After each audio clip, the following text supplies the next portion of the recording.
So let's talk about the big guns then, because this direct was mainly focused around two games coming out very As soon. Jeff Gersman said, like, does arms have legs? Yeah, we're gonna find out pretty soon, I think. So Arms was the first one they focused on. We had a release date of June 16th. I think a little later than maybe people imagined. I actually think that's kind of smart because, for me anyway, there's a big game coming out in May, which is Fire Emblem, which it's a 3DS game, but I think it's still like a significant game in Nintendo's portfolio as opposed to these other 3DS games. I don't think are as significant.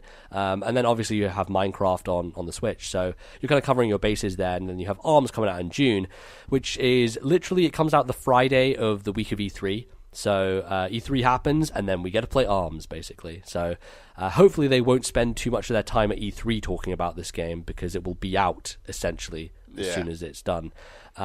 So a couple of things revealed. A new character called Min Min. She has dragons on her arm, and her arms are made out of ramen.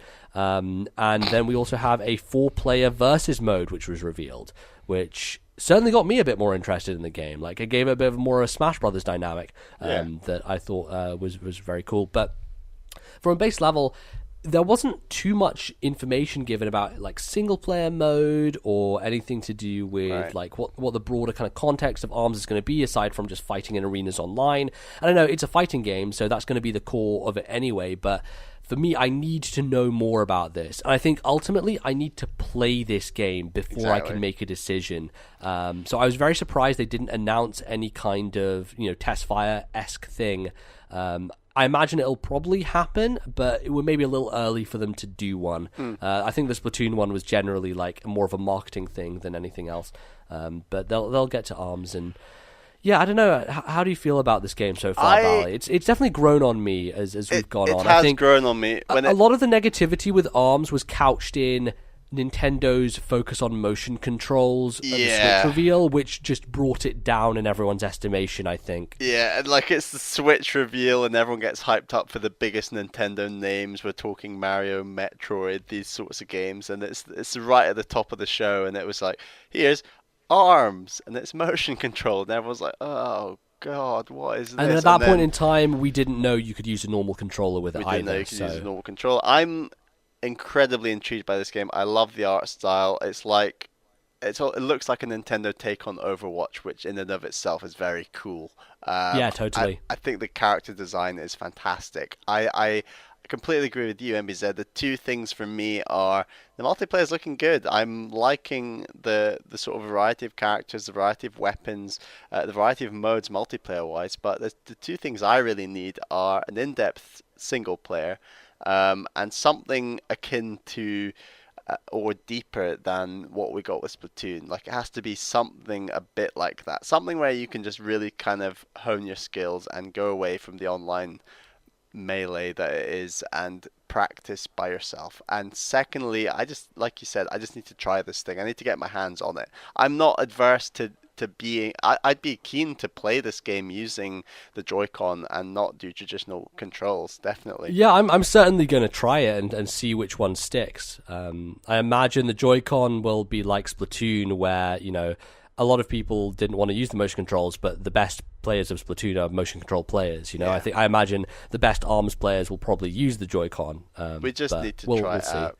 So I think this game has an awful lot of promise, and I'm not writing it off yet. It needs to do a couple things more before I get this at launch, let alone perhaps at all. I need a couple of things. And we were discussing this at the time, MBZ, but this game is either going to like crash and burn like a codename Steam, or it's going to be huge like Splatoon, and like it's very difficult to see it doing something in between those two. Yeah, it's. I think that they need to do a good job marketing this thing, and your Overwatch comparison is apt because that game was so successful because Blizzard's marketing of it was fantastic. Like all those animated shorts, and they're using these characters as this kind of stepping stone to get people interested in the game. And I think Nintendo has the ability to do that with Arms, and I have no doubt there will be amiibo with fucking springy arms that you can move about and all this shit.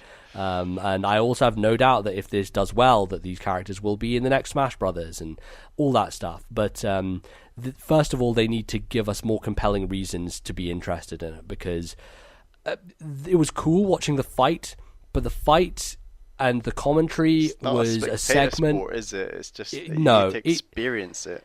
It dragged that section, I think, and we can talk about this more broadly afterwards with some of the email stuff. But there was a weird mismatch between the bullet point, just rapid fire, and then the let's go in deep on Arms and Splatoon, because there was it felt a little bit of a disconnect going on. But yeah, I definitely want to try the game. That's my number one thing. Is I need to get my hands on it and see how it feels.